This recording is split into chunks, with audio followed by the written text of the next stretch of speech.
Today we are planning to discuss a very important poem from Rigveda Samhita. Rigveda is the most ancient recorded document of spirituality and philosophy in human history. Goes back to at least 3rd or 4th millennium BC. There are different conflicting opinions about its antiquity, but that's not the subject of discussion right now in front of us. So I have already given a separate talk on Rigveda Samhita, which you can find in the archives, but it's a very brief introduction of Rigveda Samhita as a basic text. But today we are going to discuss one of the two most prominent and profound hymns of Rigveda Samhita. There are two well-known hymns in Rigveda Samhita. I would say what is a hymn? It's called Suktam in Sanskrit.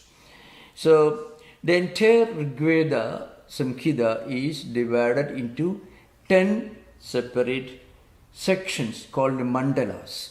This is one way of counting. In the more traditional way of counting is in terms of ashtaka, which is a slightly more complicated and more confined to certain parts of India, including the place I am coming from. But anyway, this particular division is based on the popular printed, available, published books called a mandala. Mandala means a section. So Rigveda Samhita is divided into 10 mandalas.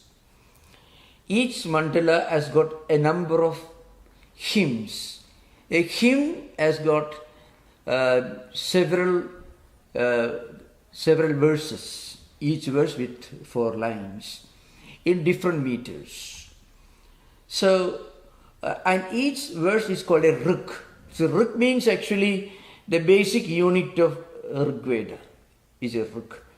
So the basic unit. So in other words, of course, a single verse itself can have more than one rik. So we are now going to discuss the 90th Suktam of Rigveda Samhita. It is the 90th Suktam in Rigveda, and it appears as 19th Khanda, 6th Suktam in Atharvaveda.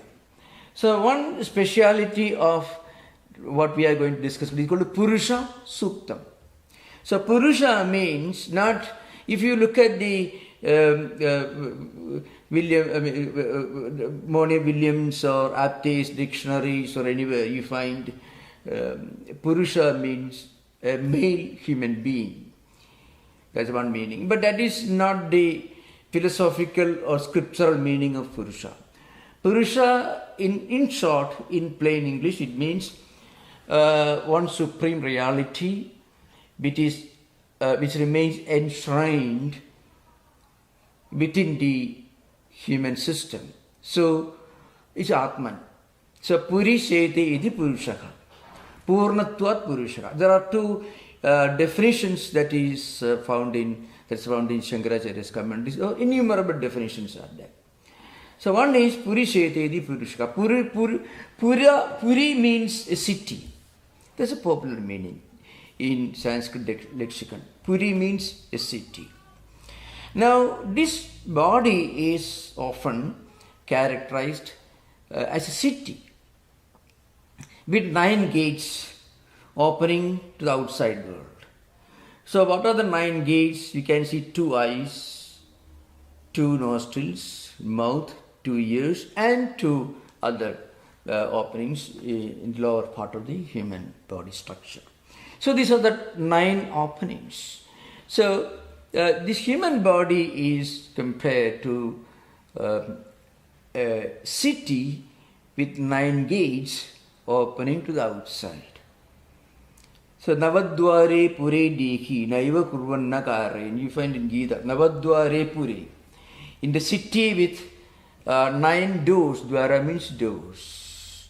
So, the Atman, the Jivatma, the individual soul, is staying, residing in this human body system, which is a city with 9 gates.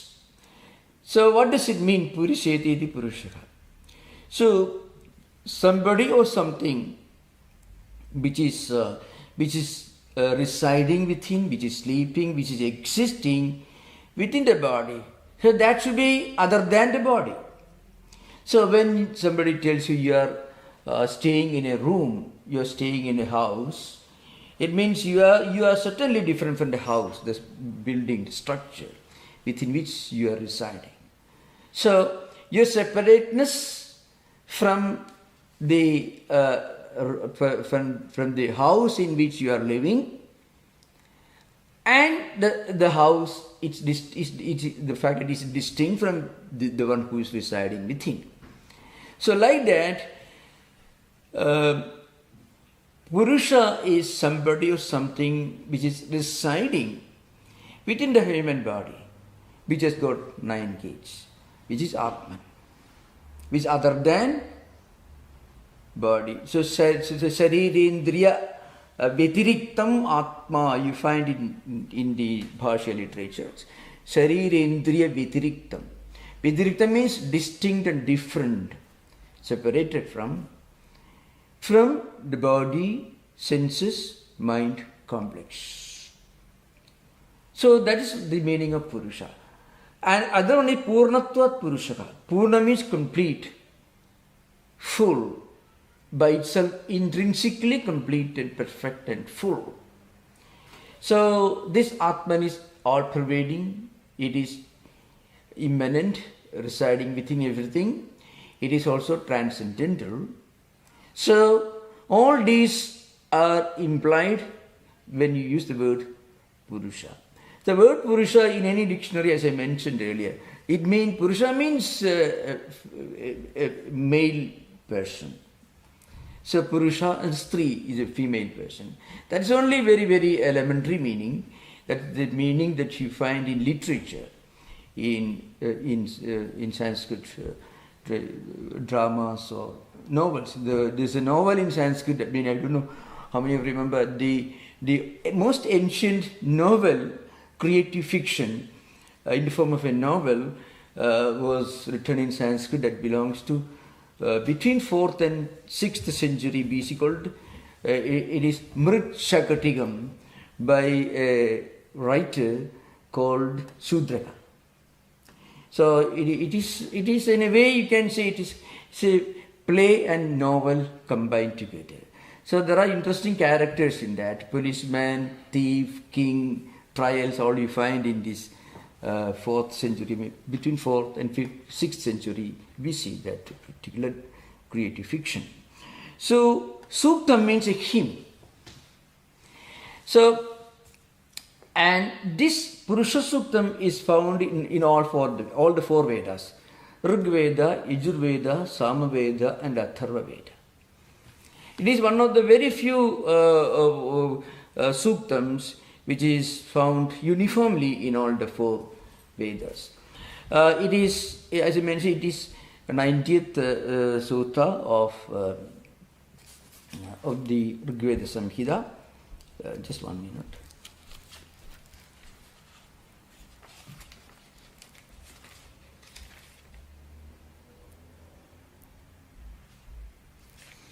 So, and it is the 19th Kanda, because the counting of the structure of the book, Atharva Veda, is different. 19th Kanda and 6th Sutra. It is found as the 31st chapter in Yajur Veda. And the Sama Veda, which is more in the form of a poetry or music, it's a musical structure.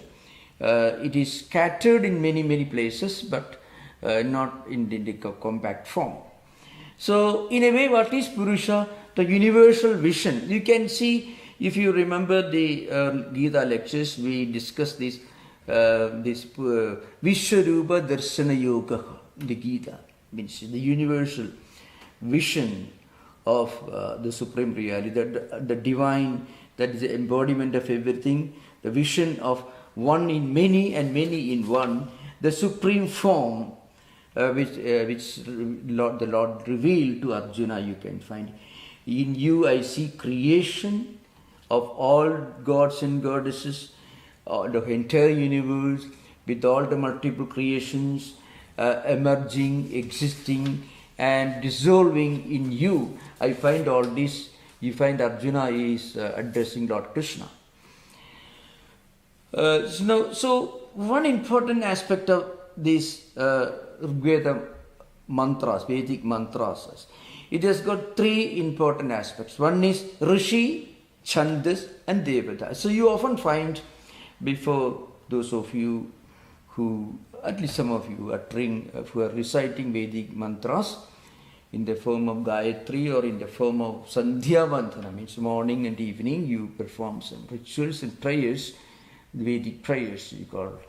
So before you actually chant these Vedic mantras, you remember, you pay tributes, you pay obeisance, you show your indebtedness to the great sages of the past and the gods and goddesses to whom these prayers are addressed. And also you remember the particular meter in which that mantra is recited. It's called Rishi, Chanda, Chandas we call, and Devata. So Rishi means the sage, the particular saint or sage to whom this mantra was originally revealed. So for example, Vishwamitra is the Rishi, the sage associated with Gayatri mantra. Like that, you can find just an example. And Gayatri itself is the name of the meter in which Gayatri mantra is constructed, 24 letters. And Surya, Savita, means the sun god, so to speak, is the deity. So each mantra has got these components. I mean, Rishi, Chandas and Gayatri.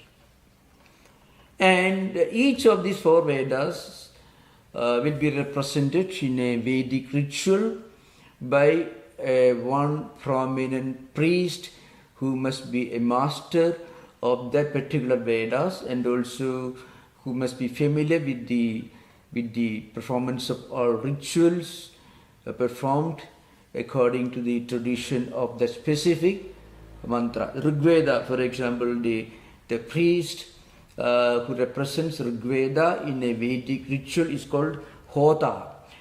And the priest who represents Yajurveda is called Adharyu. And the priest who participates, who represents Samaveda is called Udgata. Means you recite, you sing loudly. That's the meaning of it. And Atharvaveda is called Brahman.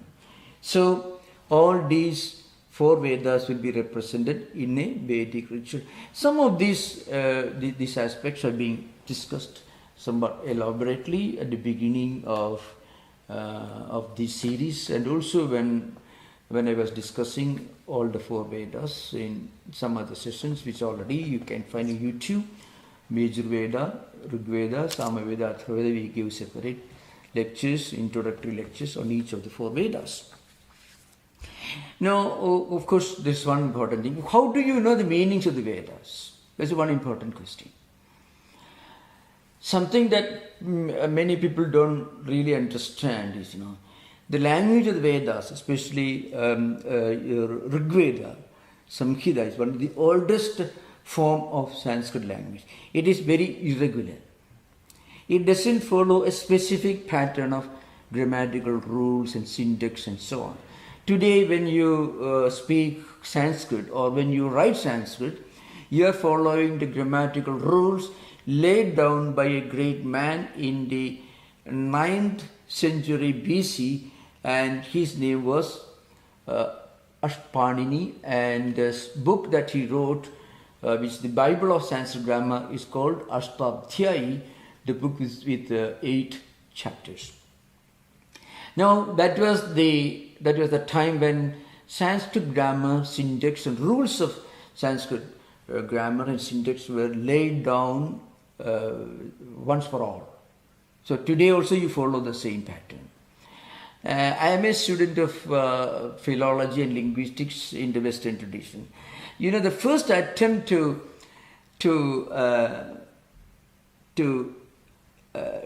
define the universal pattern of English pronunciation was done by Daniel Jones, who wrote English Pronouncing Dictionary and English Pronunciation in the 1920s and 30s by Daniel Jones and his commentator called A.G. Jimson. That is in 20th century. And as for American English, the credit goes to great linguists of our own times, Chomsky and others. But Sanskrit, the Sanskrit language, the pronunciation, that's the received pronunciation, are called RP in British English. Bobby Coleman can testify. It was laid down in the first half of 20th century and Sanskrit in 9th century BC. So today, if you are reading Sanskrit, any Sanskrit book that's written in our own times, it follows the grammatical rules of Panini, who lived in 9th century BC. It's an interesting thing. So the first attempt to write some kind of a lexicon or dictionary of Vedic Sanskrit was done by a great man called Yaska. More is a work in etymology. He did not actually write a dictionary per se. I mean dictionary as we understand in today's terms. He wrote a book which can be called something like a book on etymology and treasures. It's called Yaska's Nirukta. In which book he gives, for example, Devo Danadva, Jyodanadva, Deepanadva, Dusthanova Bhavatiti. To give an example. Deva. What does Deva mean? Deva, if the dictionary meaning will be God. But remember, Deva doesn't mean God with capital letter G. The anthropomorphic created God of Abrahamic religions and popular Hinduism. No, that's not the meaning. It roughly corresponds to what we call angels in Christian theology. You know, when Jesus Christ was born, some angels were singing in that field. So angels were singing, you find. So more like an angel. So what is the meaning of Deva? So Deva is called Deva because Deva lives in the celestial regions. Devo Dusthanova. Danadva, he fulfills your desires. When you pray for something, he answers your prayers. And also, he will kindle the light of knowledge in your heart when you pray to him. So these are the possible implications of the word Deva. This is how Yaska goes about explaining. Only a very small, limited number of words that he himself chose at random from Rigveda Samhita. Rigveda Samhita has got, remember, more than 1,000 suktas, close to 11,000 riks, mantras. So it's a huge book. So Yaska just wrote just a few hundreds at random, and he wrote a book. It's called Yaska's Nirukta. In fact, there is a whole school of Vedic interpreters in ancient times. It's called Nairuktikaha, I mean those who follow the Vedic etymology, the Vedic interpretation, the hermeneutics, according to traditions laid out by Yaska. So Yaska himself says, Sashatkra dharman rishayo babhuvuhu te asakshatkrita dharmabhya upadeshaya gayanta mantran sampraptuhu. What it means is, the great sages in ancient times who realized the meaning of the origin and the existence and dissolution of the entire creation through their meditation, those who realize the truth of existence through meditation, they sang for the sake of those for the benefit of those who could not realize the supreme truth. For their sake, to make them understand the meaning of existence, they sang these songs. This is what Yaska says. So Yaska seems to have had a very high sense of pride in himself, let's say.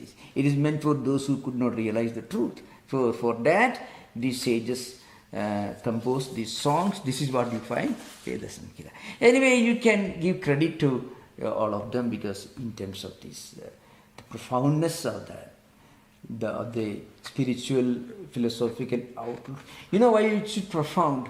If you read the Veda, even translation, anyone who is not familiar with Sanskrit or not familiar with the traditional learning of Vedas, especially those who are in English-speaking world, I can only recommend a very famous book by Raymond Panikkar, who wrote this well-known book, Vedic Experience. It is called, in fact, he was not satisfied with just giving an English. So he wrote a Mantra Manjari, he called it. So he was contented, he felt a kind of inner satisfaction only when he coined, not coined, it's a Sanskrit word, Mantra Manjari.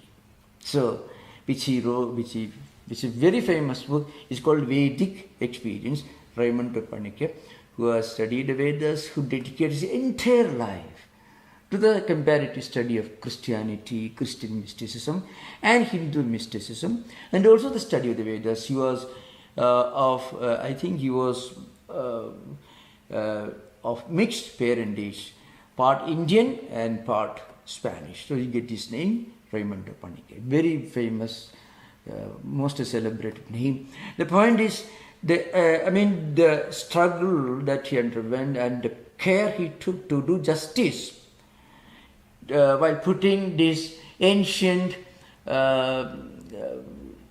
ideas from Vedic literature into modern English. Of course, you cannot really translate even a classical book on philosophy into another language without losing some of its original charm and meaning. But when if you translate an ancient work, mystical work, a work of poetry into modern language, it is a really praiseworthy effort, and we can remember him as the one who reached the highest level of fulfillment in this speech. So he also brought in the poetic charm while writing this book. It's called Mantra Manjari or Vedic Experience. Now, if you look at the Purusha Suktam, it doesn't begin with the mantra proper. It begins with what we call Shanti mantra. It's kind of invocation. There are any number of Shanti mantras. All the Shanti mantras are scattered all over the four Vedas. So if you take any of these well-known Upanishads, Isa, Kena, Katha, Prasna, Mundaga, Mandukya, Taittiriya, Aitireya, Chandogya, Brihadaranyaka, Kaushitaki, Kaivalya, any of these Upanishads if you take, all these Upanishads begin with an invocation. The invocation is called Shanti mantra. So it ends with the Om Shanti, Shanti, Shanti. That's how it ends. So Shanti mantra. Peace invocation, as is frequently called in English. So the Shanti mantra for each of these Upanishads could be different. So Shanti mantras for a few Upanishads which belong to the same Vedic tradition could be identical or similar, but Shanti mantra for hymns for Upanishads from another Upanishad, another Vedic tradition could be different. So the Shanti mantra for this particular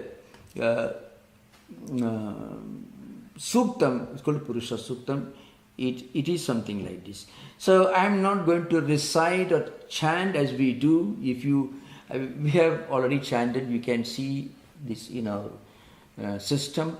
You know, there are different ways of chanting, and what we normally follow, I mean, the Ramakrishna mission may not be exactly the most ancient form of chants, because that is preserved in certain small places. Those of you who want to get a little bit of an idea of the most ancient form of Vedic chant, I can only recommend you perhaps, you know, the beginning of the Sanskrit movie Adi Shankaracharya. It's a Sanskrit movie of all, not modern movie. So we can see a sample of the most ancient form. It means which remains untouched by any efforts to make it more musical, because Rigveda is not entirely all about music. So if you want to, if you recite it with the help of harmonium and the orchestra, actually you'll be doing something much more cruel than violating the rules of Queen's English in America, you know. So one should never attempt to do that. So the point is, one should not overdo trying to make Vedic chanting musical, because you will be moving far away from the original style of the Vedic sages. So it is not meant to be music per se, but there is, of course, a great spiritual music all through. Remember, that's all. So the Shanti mantra, this one is, it begins Tat Sayor Avrini Mahe. That there are different statements here. So one is this, the first part is Tat Sayohu Avrini Mahe. Means what it means. So Tat Sham. Sham actually means something that helps you. It is called Mangala Karana, means Praptanam Rogadinam Upashamana Karana, means it is something that brings auspiciousness in your life, prosperity for those who are poor, knowledge for those who are looking for knowledge, fulfillment and satisfaction and contentment for those who are looking for contentment. So anything that brings auspiciousness. So Sham Karoti di Shankara. Shankara itself means somebody who brings auspiciousness, good prosperity in your life.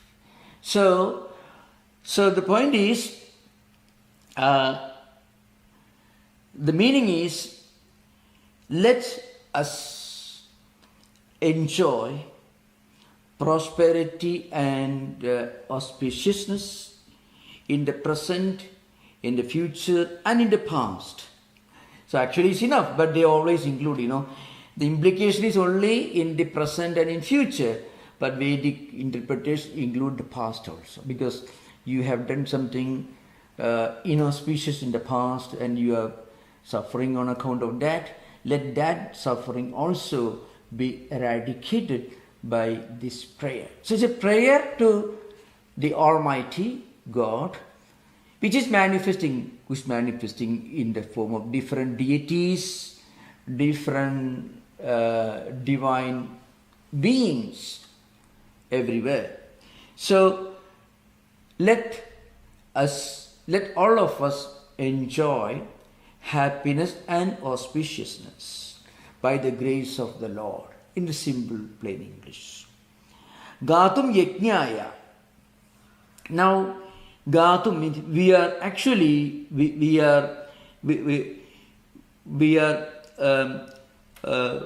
praying for enjoying auspiciousness in the performance of our yajna. Yajna means different things. Yajna can, in its simplest implication, it means a Vedic ritual. In its more subtle philosophical implication, it means any auspicious effort, any noble action, any disinterested action, any deed or word or thought that you do without any selfish motive, it can be called yajna. These are all philosophical, So you see, yajna vai sreshtatamam karma. This is one meaning. I mean, any noble act is yajna.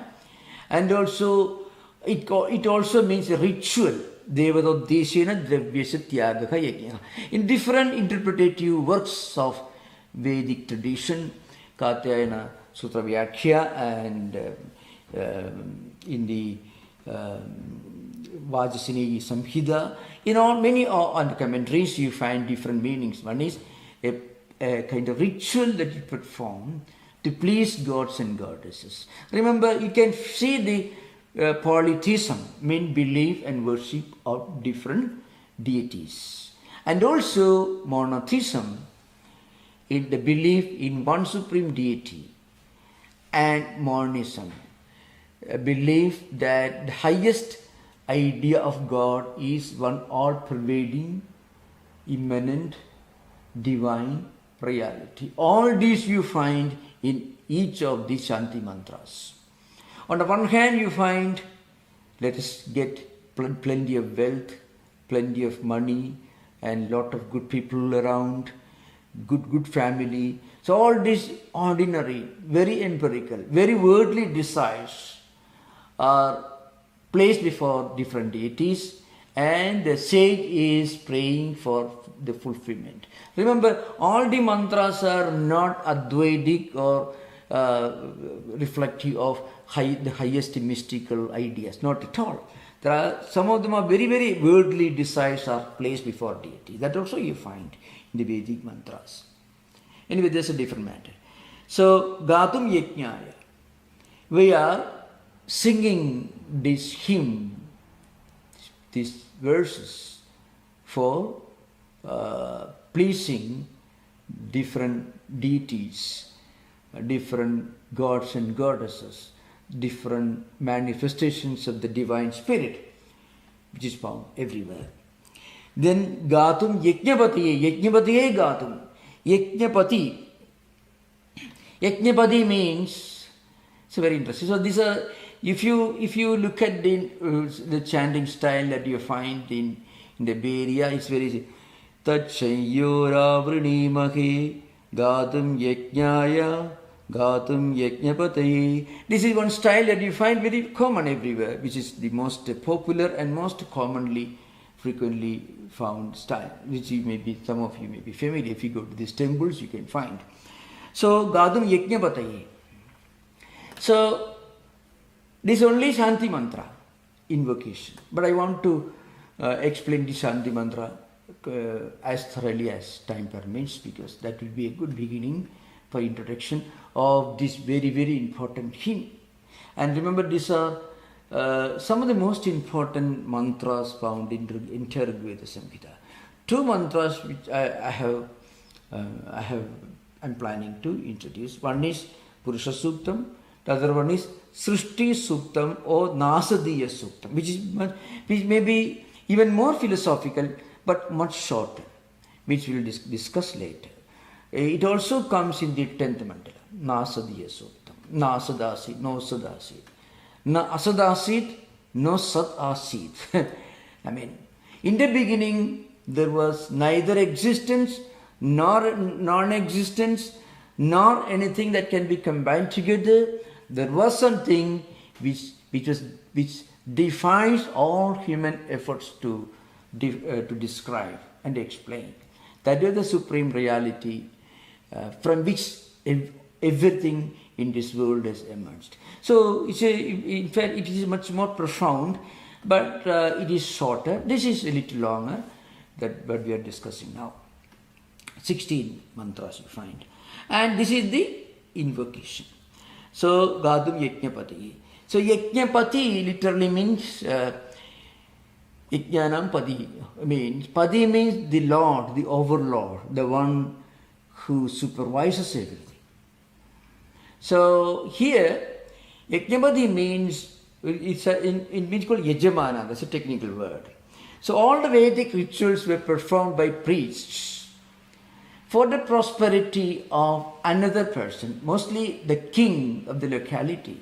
So all these priests used to come together and perform these Vedic rituals, and the beneficiary of these performance of rituals was very often the king, or maybe a rich person who may not be proficient in performing these rituals himself. So he collects a lot of materials, human resources. It's a very expensive project, and he brings all these priests of different Vedic traditions, and he arranges this Vedic ritual. So let that Yajamana, means the one for whose benefit, who is the enjoyer of the fruits, or the results, the benefits of the performance of this Vedic ritual, the Yajamana. For his auspiciousness also we are singing, we are praying, we are singing these divine songs in praise of the different deities. Deities mean it could be any of the deities. Vedic deities could be, Indra, Mitra, Varuna, Agni, Paumana, Soma, Surya, and so on. You find a number of deities. Very similar. In some ways, if you look at the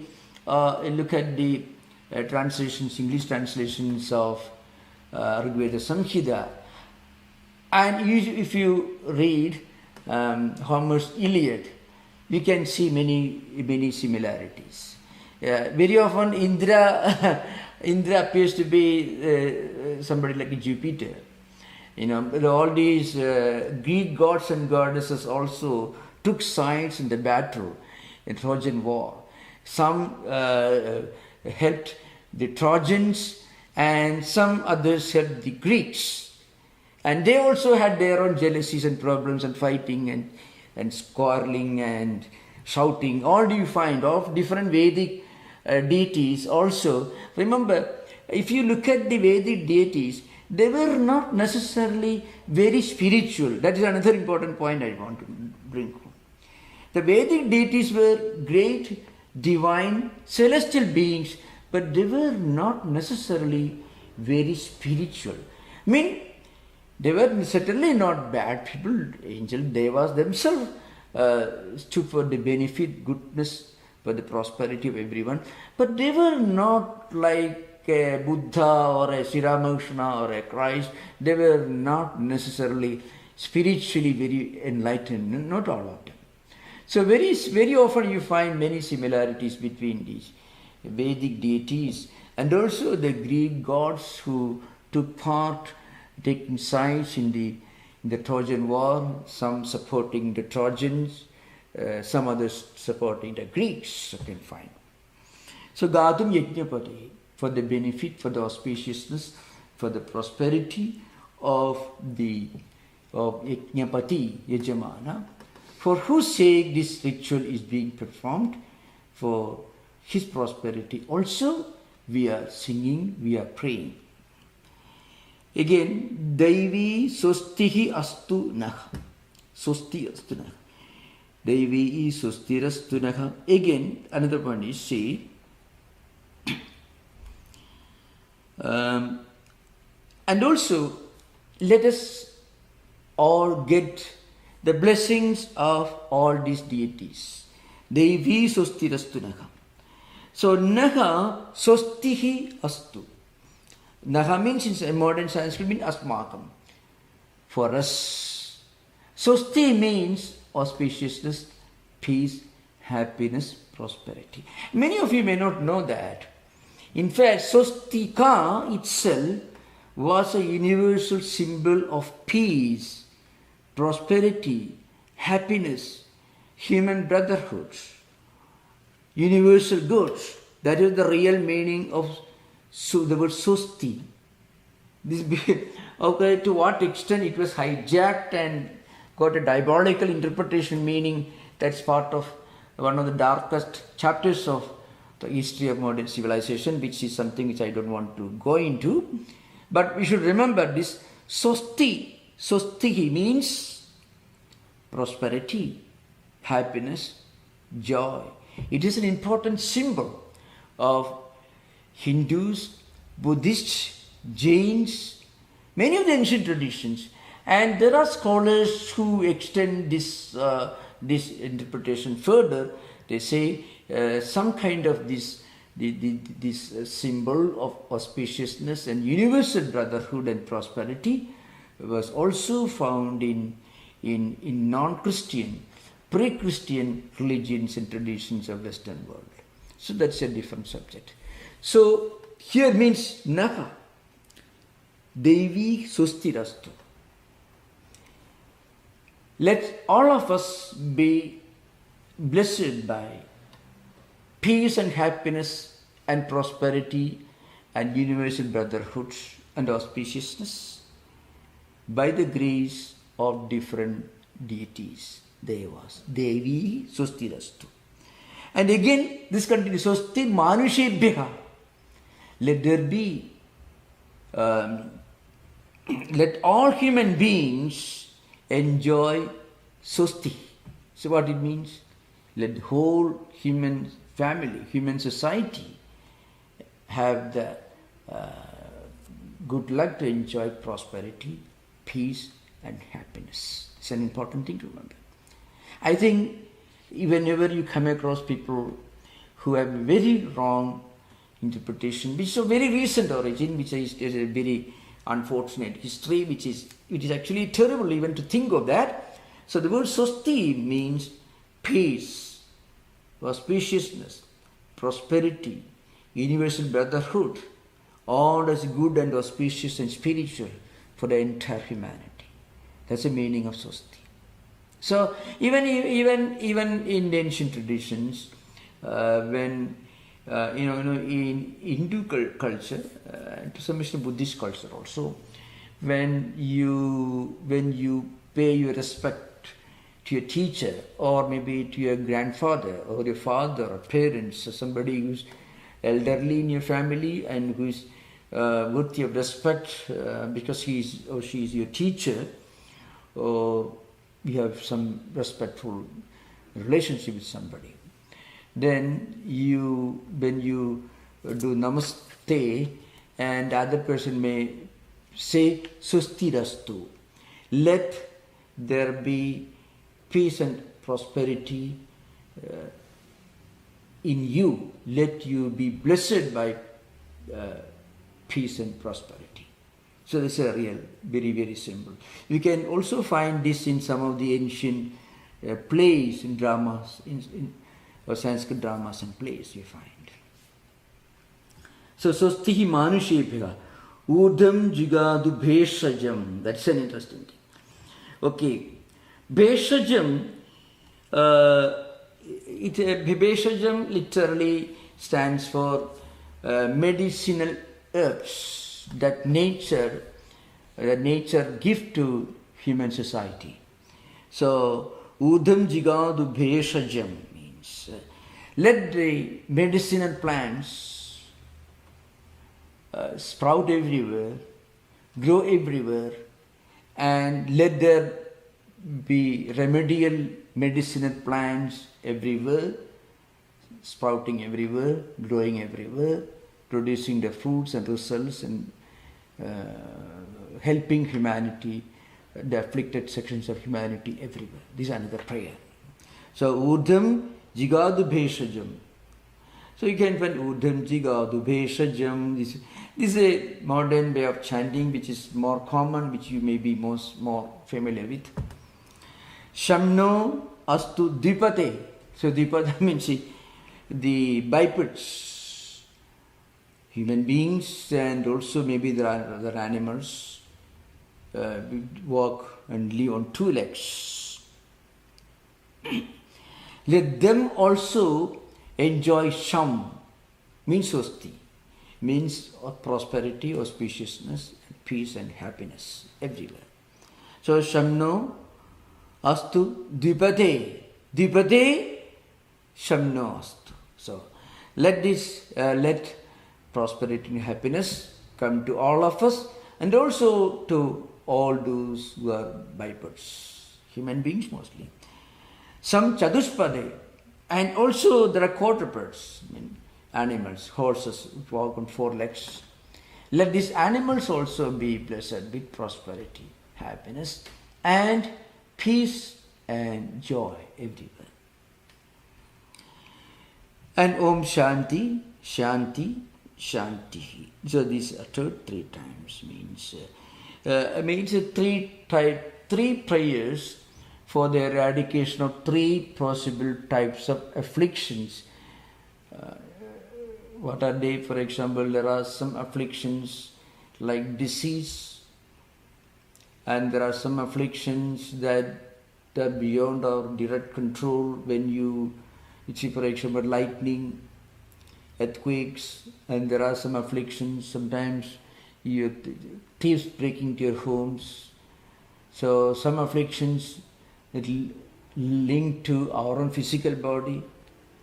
So Adhyatmika, the Adhibhaudika and Adhideivika, earthquakes, lightning, floods. So they are caused not directly by human beings. Of course, today we can say there is a human element in causing many of these tragedies in modern times, but traditionally, let's say. And also, sometimes when you walk in the forest, sometimes you may be attacked by an animal, a wild animal. These are some. So all these are some afflictions, different kinds of afflictions. So the Vedic sages are praying for freedom, for remedy for all diseases. That's why, Udam Jigadu Bheshajam. Bheshajam Udam Jigadu. Let all the medicinal plants sprout everywhere and grow higher and higher and producing plants for the benefit of humanity. So also let there be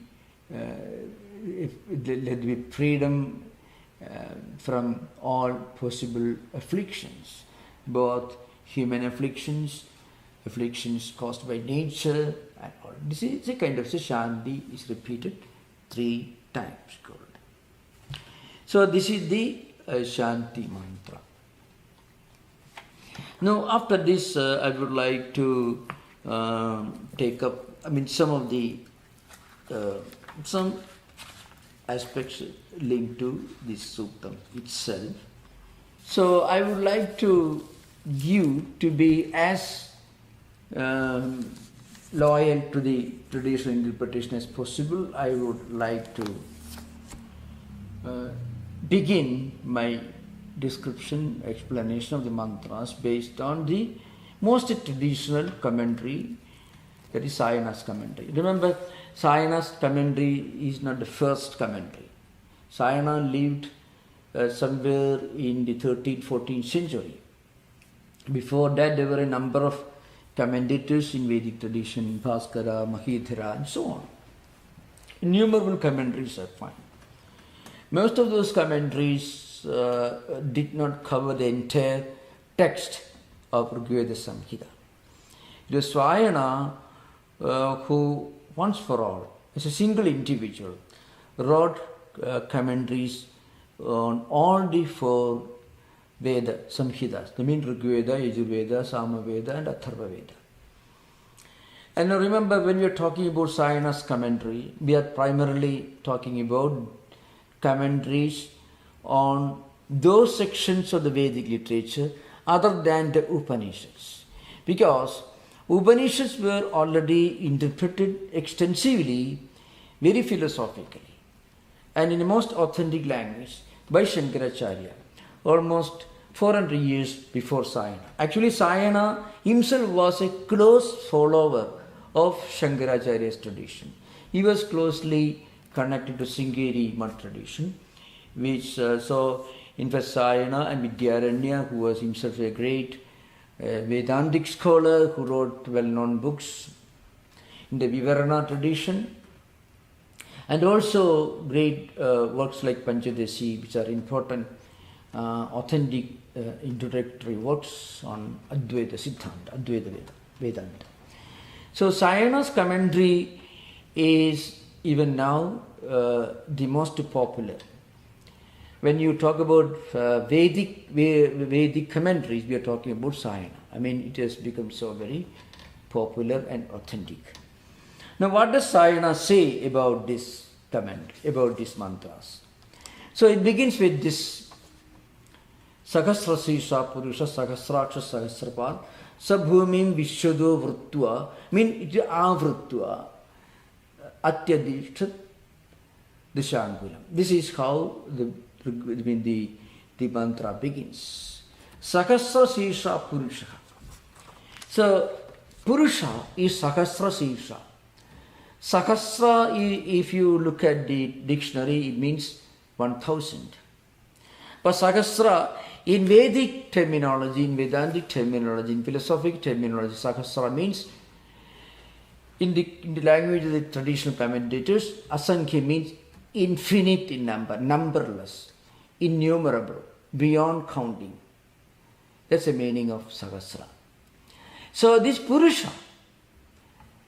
So what is Purusha as we understand now? Purusha means the divine in its most sublime, in its most universal dimension.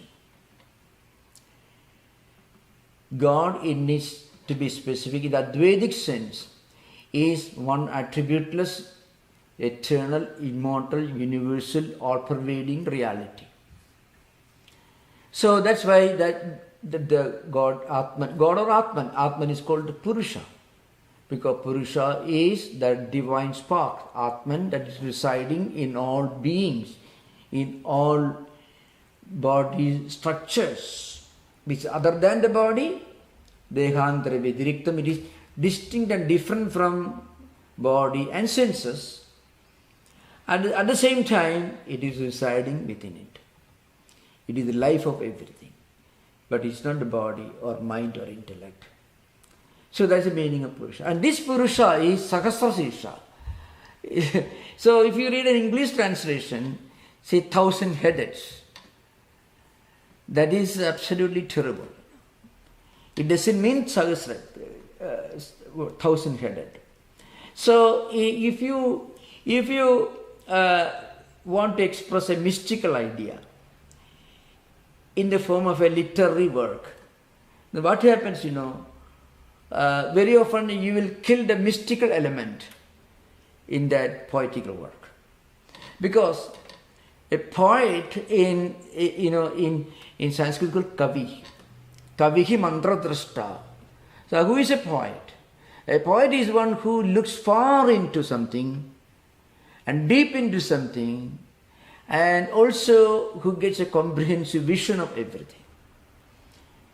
In simple language, a man like William Wordsworth, he's staying, living in Lake District or whatever. I'm just giving an example because in Western world for the benefit. I'm telling many of you. Of course, nowadays to talk about Wordsworth in modern 21st century America is absolutely unacceptable, according to many of our great technocrats.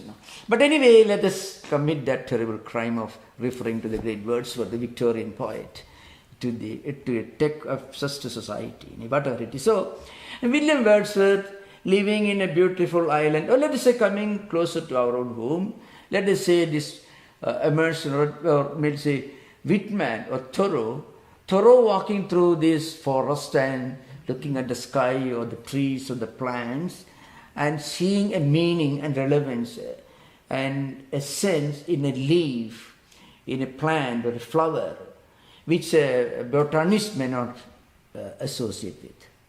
He is looking deeper into the flower.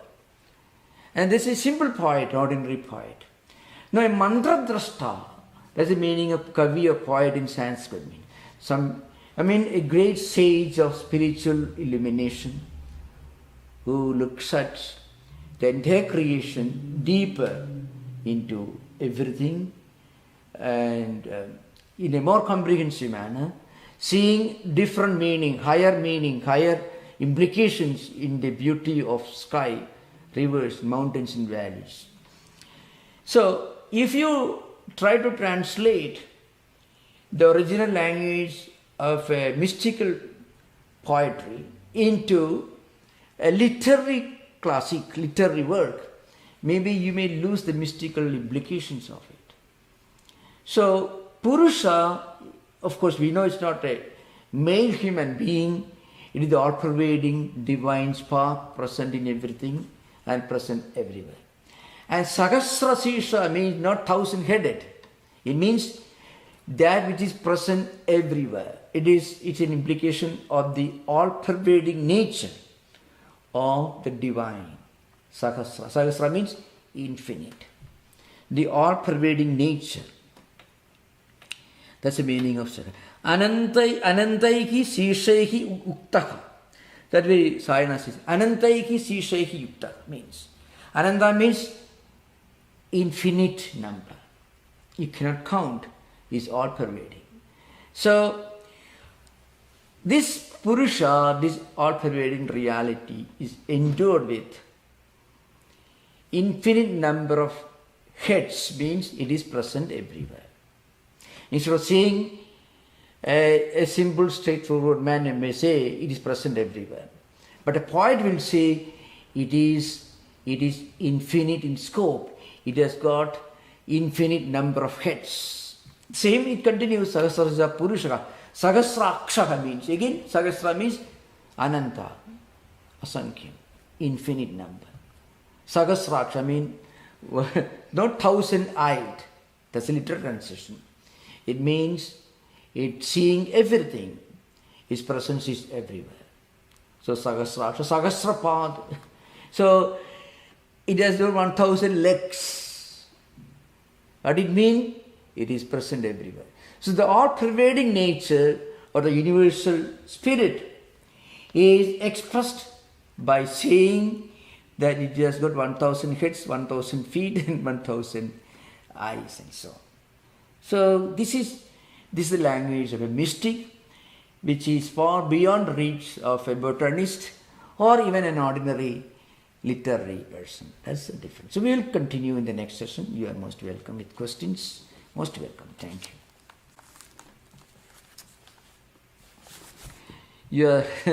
I know we are beginning. This is a very, very important class in many ways because this mystical poetry is not frequently understood. There are people who chant with great reverence and respect and sacredness, but if we can chant this with the full understanding, some understanding of the mystical implications of what we are chanting, it will be wonderful. Thank you. Most welcome. Questions? Hello, Swami. Yeah. The question I have is, you said that all these writings are approximations, and yet when we look at the Mahabhagyas, or like when Sri Ramakrishna teaches that Rama and his name are different, Yeah. how does one to understand those two juxtapositions? Rama and his name are not different. Correct. When it seems that Sri Ramakrishna is saying that the name is God. Yeah. Or the great saying that the Mahabhagyas seem to have more to them than just an abstract sort of approximation. True. You know, that's true. Actually, the extent of the meaning that we associate with any mantra, any statement, depends not just on the word itself, but also with what attitude, with what level of spiritual fitness we are reading. This is an important thing. So often we can imbibe only that much of meaning for which we are spiritually and intellectually ready for. So I often give the example, I cannot give a better example. See, Max Muller, he started his work, study the Vedas and editing and all that. He didn't have what a great work he'll be remembered for when he actually took up the job. And according to many traditions, he was commissioned by the church to study and publish, so that once this Rig Veda is published, people will understand what an absolute trash, what absolute gibberish the Vedas are. And when Max Muller actually started, he never looked back. And then he meets Swami Vivekananda in Oxford. And then Swami Vivekananda asked him, he's a great man, he's staying with his wife, and Swamiji compares them with Vasishtha and Arundhati, the ancient Vedic sages. And when Swami Vivekananda asked him, have you gone to India? And Max Muller's reply was, no, if I go, you have to bury me there. That was his response. And Paul Deussen was one who went to India. Remember, if you look at some of the comment section, some of the statements in the comment section of my classes on Rigveda, there are people who write all kinds of absolute trash about Max Muller because they only understand him on the basis of what intention he had when he actually started the work. But they have no idea of what he became eventually when he started the journey through the Vedas. He eventually himself became a rishi. And somebody who can be compared to Vasishtha by a man like Vivekananda, he must have been certainly a great man, you remember. So this is often there were many comments from many people who wrote comments on below the comments, of the class when I gave the class on Rigveda when I referred to Max Muller. They were writing because they have absolutely no idea, no sense of history. Max Muller may not have started with a good intention, but eventually he wrote a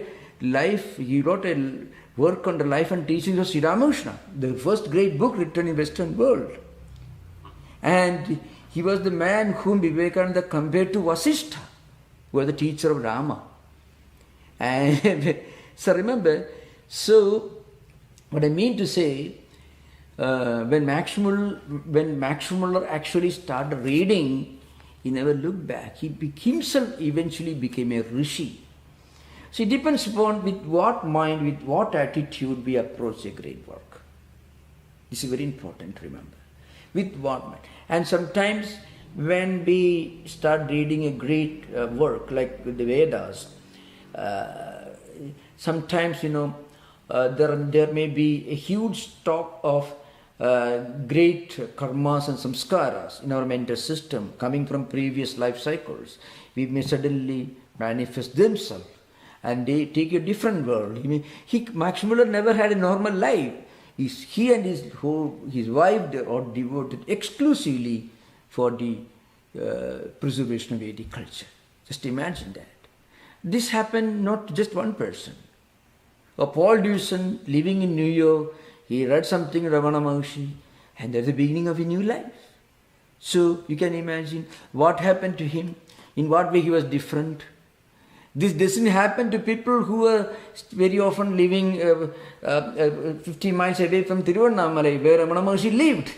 You go and ask people within 100 miles, 50 miles around Tiruvannamalai, what they think of Ramana Maharshi. Do you think every single person is a devotee? Like Paul Brunton, who lived in New York. So you can imagine. So all depends upon our own spiritual and mental fitness. That is true. That is true in understanding any great work. We can only imbibe what we are ready to imbibe. It's an important thing. And this, it defies all the limitations of boundaries of culture, race, nation, nationality, whatever it is. This great universal spiritual idea just captivate you, capture your mind, and it doesn't ask your permission before doing that. This is what happened. So it's a natural process. So to what extent we are ready? To that extent we imbibe great ideas from great books, whether Vedas or else, anything else. Namaste, Swamiji. I have a question. So when you said Purusha, so in the Indian philosophy often Purusha and Prakriti are talked about. Oh yeah, So that is true, So the same word can mean different things in different systems of philosophy. In Sankhya system, for example, Purusha has a different meaning. In Sankhya system, Purusha is one of the two fundamental categories, eternal categories, Purusha and Prakriti. Purusha is effulgent, but it is inactive. Prakriti is non-effulgent, but it is the genesis, the origin of the whole evolution. From Prakriti, Mahatattva, or Mahatattva, three ahangaras, Sattvika ahangara, Tamasika ahangara, Rajasika ahangara. From these three ahangaras, mind, senses of perception, senses of action. From Tamasika ahangara, the Pancha Mahabhutas, Pancha Tanmatras. From Pancha Tanmatras, Pancha Mahabhutas, the entire universe, 23 evolutes, they all emerge from Prakriti. So, Prakriti is the root of the whole creation according to Sankhya system. Purusha is the opposite of Prakriti. Actually, the purpose of Yoga Shastra is to regain your identity with Purusha.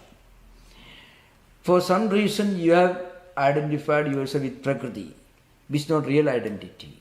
So, the whole evolution begins. And when you practice yoga through Chitta Vritti Nirodha, eventually you get back to, it's called, Pradiprasava, reverse evolution. And when you reach, then you understand that your true identity is Purusha. So remember, Sankhya system is dualistic. And Sankhya system, its conclusion is not very logical. But this analysis of human mind, intellect and senses, everything is very logical. It is accepted by Vedantis also. It is called Samana Siddhanta. So Vedanta accepts many of the teachings from other systems of theistic philosophy, but not the conclusions. It's called Samana Siddhanta. There is an affinity between Sankhya and Vedanta, but there is a clear-cut distinction difference also, because Advaita Vedanta is non-dualistic and Sankhya is primarily dualistic. In Shankaracharya's works, wherever you find Dvaita is referring to Sankhya system, which by implication includes yoga also. So that Purusha should not be confused with the Purusha of Purusha Suktam. Totally different. Okay? Yeah. Namaste, Swamiji. Namaste. So you had mentioned there are 8 Ashtakas, and I had heard about 10 mandalas of Rigveda before, but not Ashtakas. So, but I also heard there's a chronological order of the mandalas, books 6, 3, 7 are older ones, and 4 and 2 are next, and all those. But when we come to Ashtaka, is it followed only in certain areas versus the mandala, and also from the chronological perspective, does it matter in that sense? Now, Ashtakas are designed to help in the memorization of Veda mantras. It is primarily, it may make it easier for one to memorize. And also this, you should not imagine that this Rigveda Samhita has got the same identical version followed all over India. Of course, primarily the text is the same, but there are many versions with slight variations from place to place. So the credit goes to the great Indologists, including Indian scholars in 19th century, and also early 20th century, who went to different places all over India and who collected different versions of Rigveda in different parts of India, and who finally brought out the standardized edition. So, in fact, the whole effort began with Max Muller. So, remember. So, okay. There is sometimes, I want to point out this is a very important thing. There is a tendency among some scholars who don't have a sense of history and much less sense of propriety, who want to dismiss the work of Max Muller as something non-authentic. It is absolutely wrong. Max Muller was the man who is responsible for the popularization of Vedic culture, Vedic tradition in Western world, and even within India among people who did not really care for studying the Vedas. Vedic study was not permitted for everyone. There were a lot of problems, social divisiveness, social injustices, which kept Vedas within the limits of a small section of people. So it was the efforts of great scholars in India and also in Europe who made it possible for people to study, got access to Vedas. It's a very important thing. Of course, there were, I should warn you also, there were many efforts made by some missionaries who denigrate the Vedic culture. There was certainly a well-organized effort.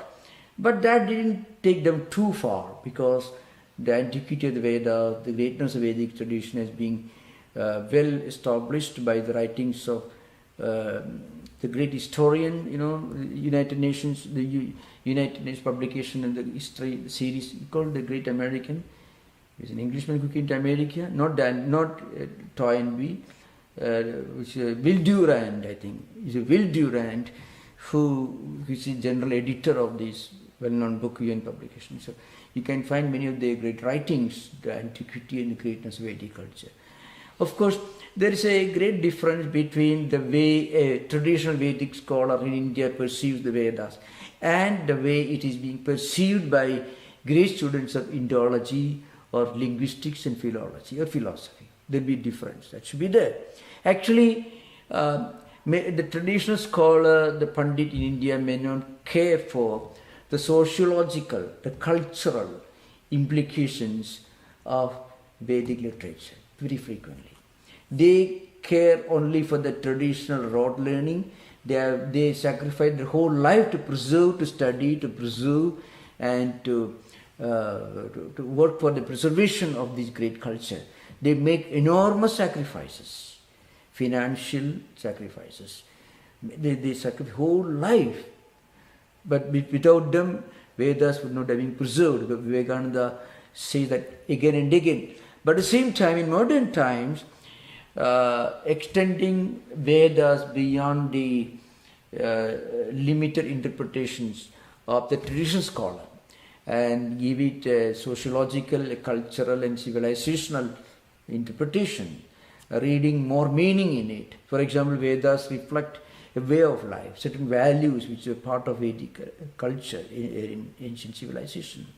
Many of these ideas were later brought out and interpreted, focused and emphasized by scholars, modern scholars in India and also their counterparts in Europe primarily. Of course, there was a great man called Fritz Stahl who taught in Berkeley, who wrote the well-known Altar Fire, Agni, 2 volumes. Actually, mostly he worked he was trying to study and emphasize and maybe popularize the ritualistic parts of Vedic culture, not much of its philosophy as such. Okay, thank you. I have one more question. So this Sayana Bhashya, is it available in English now? I don't know if Sayana is being translated into English, but must be Hindi translation. Sayana's commentaries have been translated into many vernacular languages of India, but I have no idea whether its translation must be available in English. I do not know, because I'm also cut off from what is happening in that area for some years. Yeah. But there should be commentary. You can search, internet, this internet age, you can just search for it. Is there a well-accepted commentary of Sayana's translation? Is there a well-accepted translation of Sayana exists or not? I will search. Yeah. Maharaj, you gave a fine example of the literal interpretation of the thousand-headedness and the dangers of missing the poetical language. Does this happen a lot? Yeah, frequently it happens. If you read just a literal translation of many of these mantras, you can find a whole lot of literature was written denigrating, belittling the Vedic mantras, taking them in the literal sense. So one problem was, these Vedic mantras were studied by rote memorization and were preserved as an oral tradition Even the meaning, the mystical meaning was transmitted from teachers to student. I can give you one example. There can be no better example. See, of course, I'm not talking about Samhita, I'm talking about Upanishads here. Upanishads are important, the essence of Vedas. Vedanta, Vedanam, that's meaning the final word, the essence of it. Anta means the essence or the conclusion. Now, you read the whole 10 Upanishads with Shankaracharya's commentary. Now, all these 10 Upanishads represent collectively the 4 Vedas, Rigveda, Yajurveda, Samveda, Atharvaveda.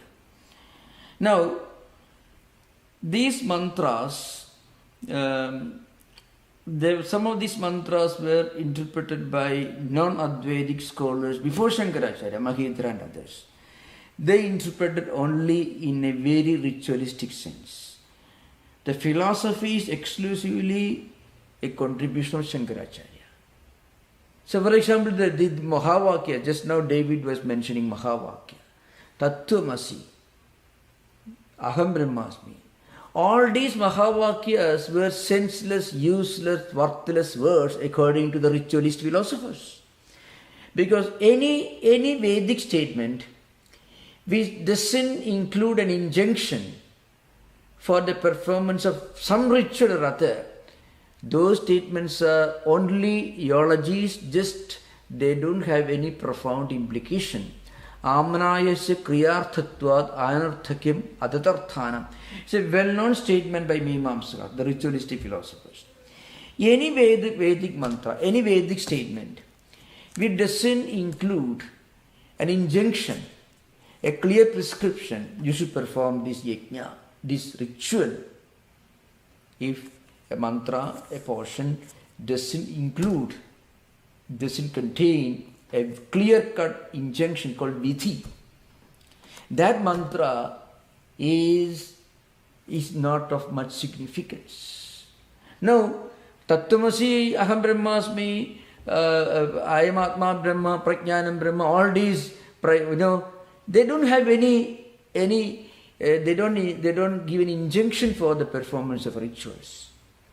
So they were interpreted in a very childish, laughable manner by non-Advaitic and ritualistic philosophers who came before Shankara.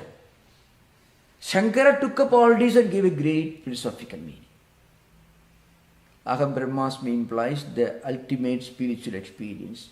When you feel the all-pervading divine reality is Brahman, that is your own true identity, Tattvamasi. The truth you are looking for, everyone, it is within you. You are the one, not the physical body, not a mind, world, body, intellect complex, but something beyond that. All this actually, it came from Shankaracharya. I am just giving very, very important but small little examples. Brihadaranyaka and Chandogya are very, very extensive Upanishads. So, now, before Shankara, nobody gave this profound philosophical meaning. Another very important thing I want to mention. You have to remember, you'd be surprised, it'd be a total surprise to many Westerners especially. Only a minute, small, tiny, microscopic section of Indian society were even allowed to study the Vedas. Among them, a much smaller section had the right to perform rituals. You can imagine. This is something very interesting. Many people don't know. But Vedas have a philosophical, spiritual implication. It is talking about the universal spiritual oneness, unity and oneness of whole creation. This idea came from Shankaracharya. Before him, Vedas did not have any philosophical, spiritual meaning. This is an important thing to understand. So, today if you go to Himalaya, if you do Rishikesh, you find many people, Westerners, not born Hindus, not even Indians, and wearing these clothes, studying the Vedas, the big Rudraksha, they wear big vibhutis, this sandal paste and this ashes all over the body, long beard, long hair, go about sitting and meditating, yoga, all the Kundalini. You find all this? It's all because of Shankaracharya. Because he gave this, he was the one who gave a meaning, a philosophical and spiritual meaning to Vedic mantras. 8th century, Mahidhara, Bhaskara, many others, Yaska. Yaska was the first important effort to give an etymological meaning. That is 6th century BC. Yaska doesn't go that far. It's a small book. Yaska Nirupta is not a very big book, small work. But Shankaracharya comes now, he says this word means this philosophical meaning. So in modern times, where Shankaracharya left, in modern times you find Swami Vivekananda came. And he gave it another dimension. He took the same thing and he expressed and expounded in modern English, made it the legacy of the whole humanity, which actually it is. It's an important thing to remember. Okay. So thank you for the great questions, because when you ask questions, it gives me a chance to explain and go deeper into the subject. Thank you. Namaskar. We'll continue in next class. Thank you. Namaskar. Om Shanti Shanti Shanti Harihi Om Tatsat Sri Rama Krishna Arpanamastu.